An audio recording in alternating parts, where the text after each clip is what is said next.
Hi, submarine friends. Oh, kind of wedged into the back of my submarine. Welcome back to watching me build my diesel electric submarine. So my project this morning is to put the last hoses in for the exhaust cooling system. So the way that this works is there's a valve over here that you can't see, and it goes to a hose right here that you can't see, right here. So this line travels from the manifold up there, and I can reach all that from the pilot's seat. That's very important. So then that line runs to this area here and a water strainer. So then from the water strainer it leads to the circulation pump, which is a Prius, I think it's a battery or an inverter cooling pump. They're really good pumps. So it goes from there to my cooling radiator. So this is to cool the air inside the submarine. So, because in the summertime, submarines are really hot sitting on the surface. It's actually quite unbearable. So I put this radiator in so it has lake water flowing through it. And then this fan, this is a cooling fan from an automotive style cooling fan. And so that blows cold air in here. And also I can put a tray underneath it to catch water, because I think this will work as a condenser, to condense water out of the air. So anyways, we'll see how that works. So now I have to connect a line from here, which is the discharge from, whoopsie, I see that is loose, so I'll have to tighten that. This is why I put it in a test pool, so that I can test all this stuff before it hits the lake. So I got some Amazon hoses delivered, so that's nice. I'm not so sure about this Amazon hose. The last stuff I got I hated, but the stuff before I got I really liked. So we'll see how this is. It seems okay so far. So I got two sizes, 3/4 and 5/8. The other one came in a box right here. Okay, let's check that out.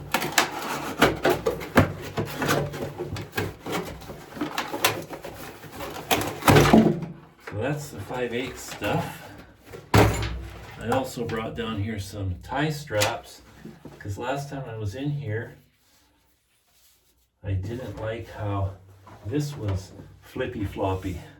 So I want to tie strap that. I guess we'll do that right now. Oh, that hose smells like chemicals. I just got an email from a friend of mine in Texas. He's building the most absolutely beautiful, out of this world submarine. Holy cow.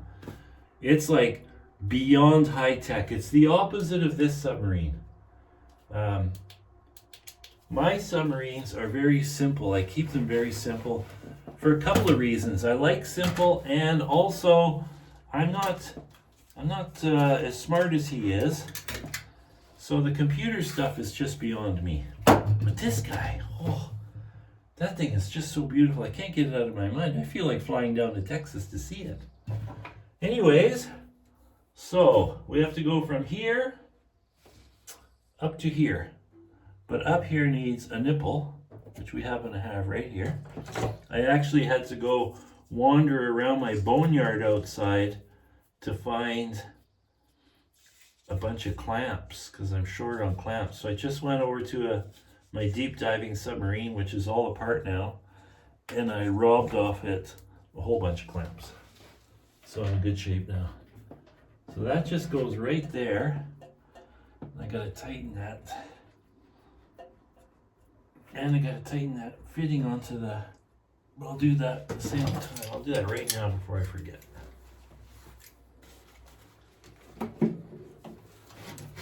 Okay. The other thing I'm gonna do today, I'm going to move the submarine outside. Well, just out of the shop enough so my exhaust is pointing straight up and not blowing into the shop, because I got that bird living in a nest sitting on eggs on my main beam in the shop. I came in here just now and the bird came chasing me in here as if she owned the place. So I had to remind her that we have to share this for now. It's a really nice looking bird. So this, you see, that's too big there. I think I think the 3/4 inch hose is for the bilge pump. So there's a bilge pump. This light is really messing with that camera. This bilge pump, oops, there's a bilge pump to my left, right here. And it has a little clamp down on the floor here, you can't see it, for the hose to clamp into, and then it's going to go up here. Originally it was going to go to the front, tie into that bilge pump, discharge, and out. But I'm not really liking that. So what I'm going to do, I'm going to discharge it up here. I'm going to put a T with a valve up on the ceiling. So it's just going to tie into the existing water system. So if I have to pump water out of the bilge back here, and you need 2 bilge pumps, because if the water gets in the submarine, it might tilt back in the back or tilt in the front. So a bilge pump in the back is not going to see that water, so you need 1 at each end. So anyways, that's what I got to do. So let me just cut this open. It's a little dark back here when I have the engine bay door closed. Well, you know what I can do? That's what I'm going to do. Hang on a second. I'm going to take this light, which is clipped right here, like that. I'm going to take it out of there, like that. And then I can put it somewhere like that. Turn on power to the engine. There we go. I don't want to blind the camera, so how's that? That's okay. Good. That's better. So now, what was I working on? Oh yeah. This here. Yeah, that fits there perfect. Okay, so I had the wrong hose. Okay, you guys, everybody's in trouble that follows along with me. I made an error and nobody caught it. But I caught it later. When I was sitting in my house, I realized I hooked up my water pump in the last video. I hooked it up backwards. I hooked the suction up to the discharge and the discharge to the suction.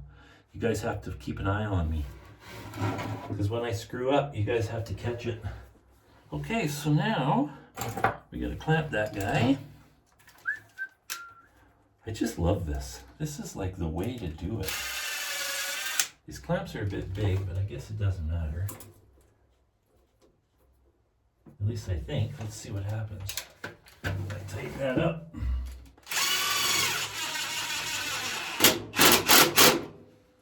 Yeah, boy, that submarine my friend is building.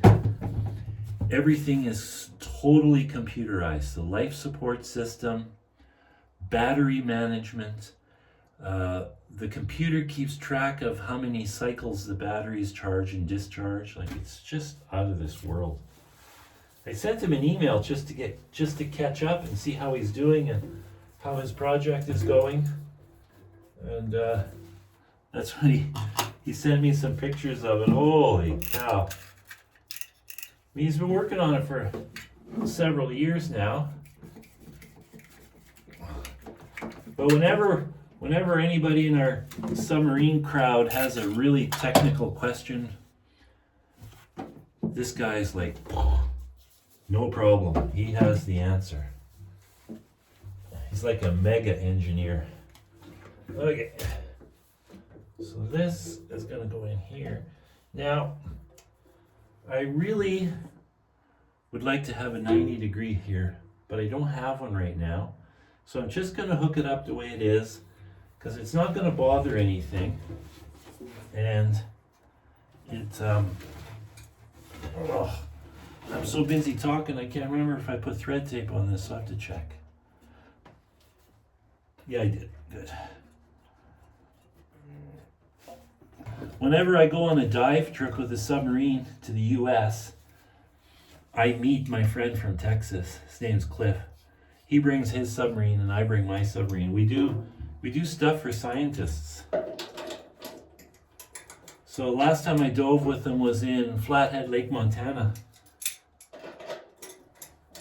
It's the only time I've ever dove a submarine with another submarine. So two submarines side by side.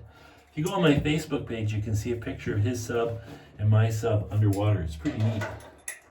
I think I have a picture of him at 300 feet deep.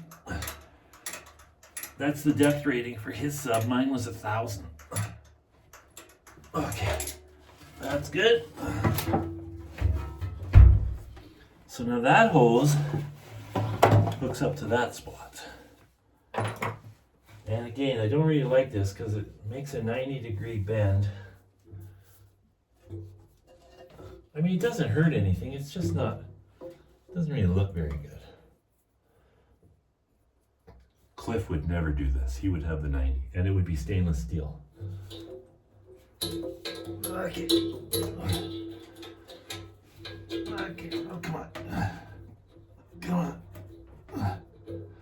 Okay, so that's my problem. That is my problem. See, that's too small. So I think I have a size transition from this to that. So let me just investigate this. Because this is the size of nipple I use. Oh yeah, it should go. Oh yeah, it'll go. I just gotta stick something in there and hone her out a little, just so it widens out. So anyways, what I was saying is, I'm going to pull the submarine out so that I can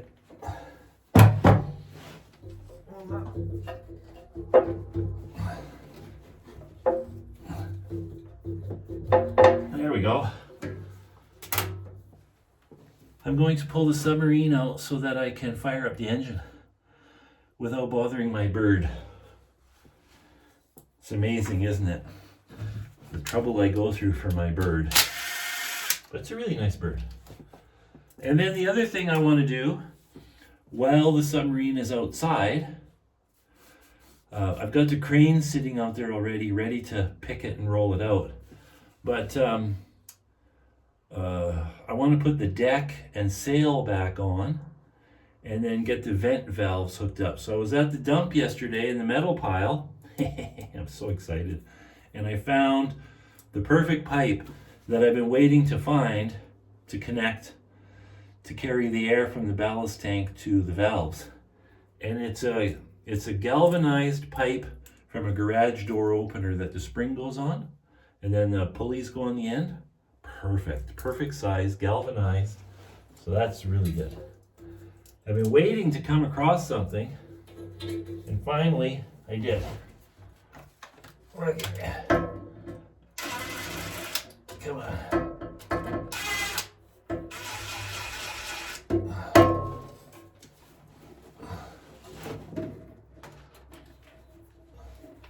Okay.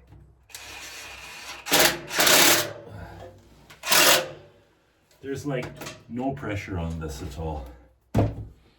So that, well, I guess I could put a tie strap right there and that'll hold it up. But eventually I'll put a 90 on there because that's going to bug me. Not that it makes one bit of difference.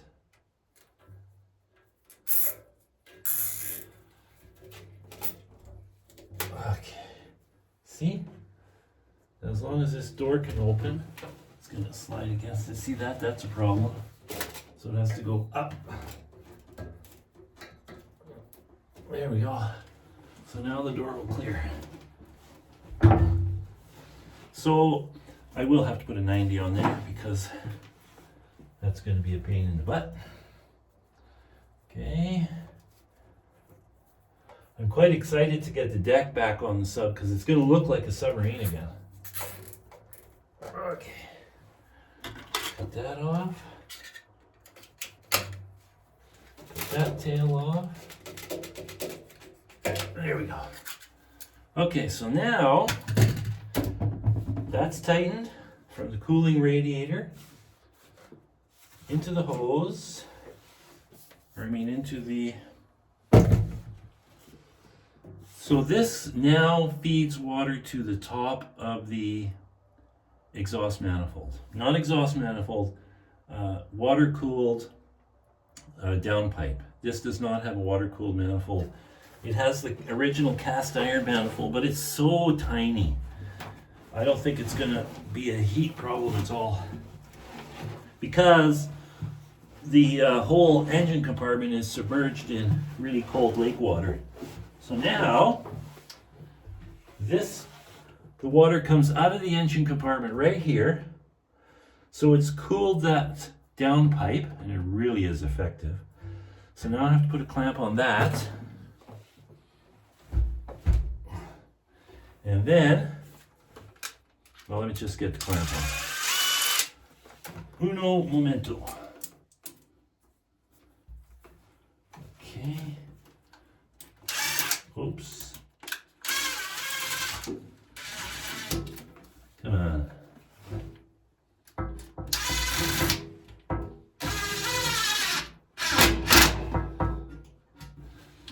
Okay. That's good. Have to do it this way. Can't. Okay. So I may have to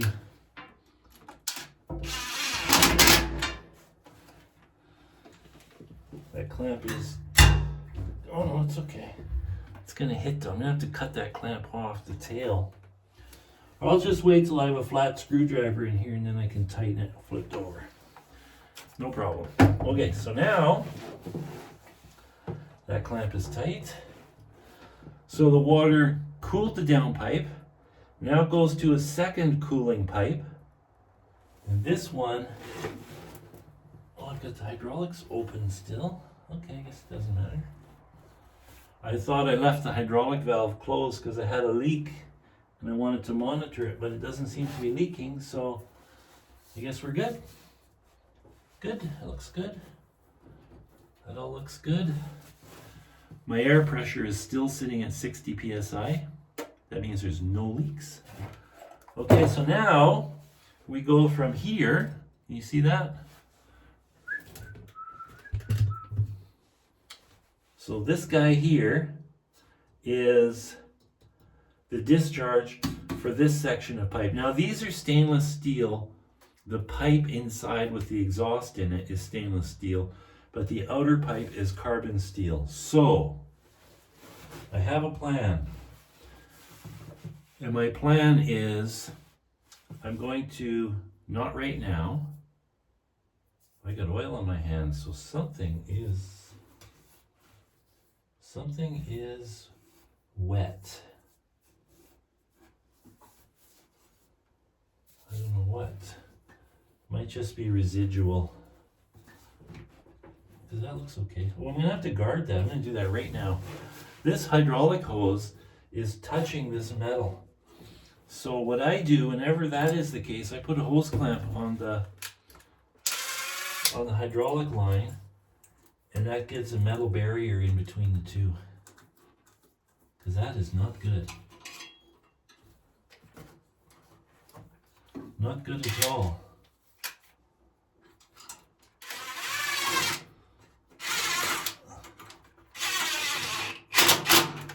There we go. I should put one there too. There's two spots. Well, that was a good catch. I've had to do this on my skid steer as well. And the hose clamp works perfect for that.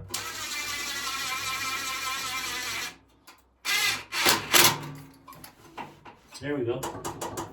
Okay. Forget what I was talking about. Oh yeah. So I'm going to do an antifreeze injection system. So when the submarine is parked, this cooling system is going to fill with antifreeze, because antifreeze stops corrosion or at least greatly reduces the corrosion. I don't know if it's really necessary, and in all likelihood, I will be bored out of my face next winter, and I will probably make full stainless steel replacements. We'll see. Okay, so now we have to go from here up to the ceiling here, and that's going to have to be this 5/8 hose as well. Yep. So that one is welded in, it's not going anywhere. So let's get a hose clamp on that. So what I'm going to have to do, and I don't have it, I don't think, I need to put a T on this valve up here. So this is the discharge water valve for the exhaust cooling system. So I'm going to have to get a T there, because I'm going to T this bilge pump into it, and that bilge pump line is 3/4. So I need a 1/2 by 1/2 by 3/4 T. So that guy goes there.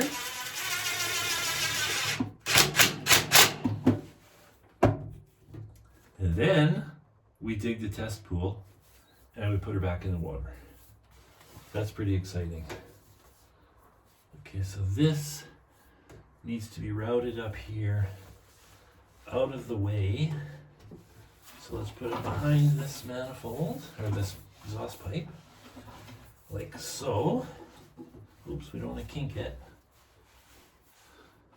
There we go. I've got plenty of hose. So then I'm going to get on my knees here.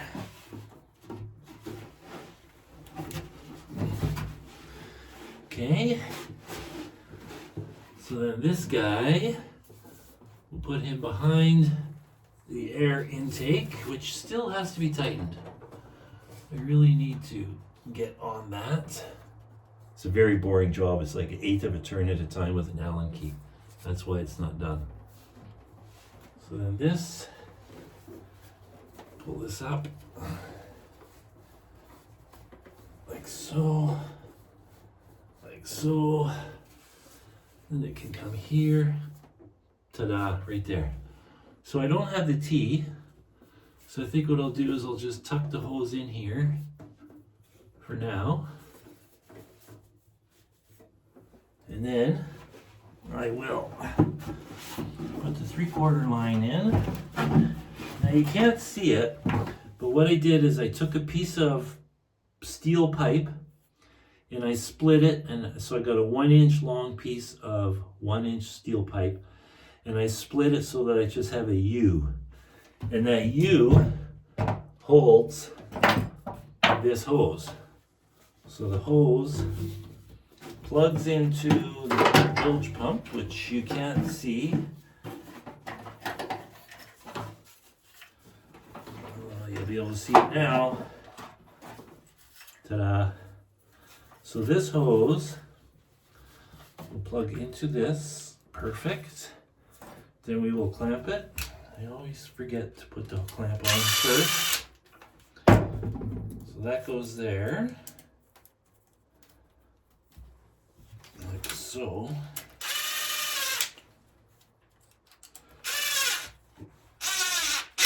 I like these jobs. Nobody's bothering me. Okay. Oh man, that's nice. Oh, that fits perfect. And what it does is it holds the bilge pump in place. Oh, that's fantastic. Oh, I like that. Okay, so we're going to put this clamp on here. So I can clamp it to a little piece of split pipe. Oh man, I'm happy with that. That's really nice.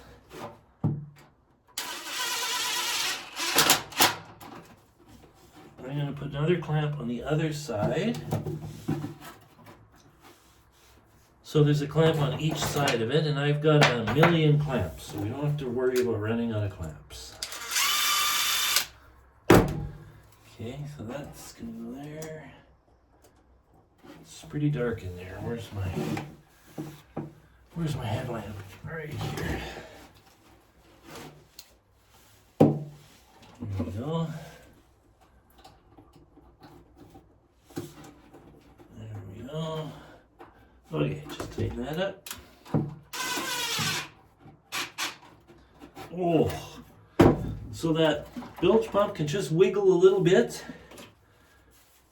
Wire has good stretch to it. Cables are out of the way.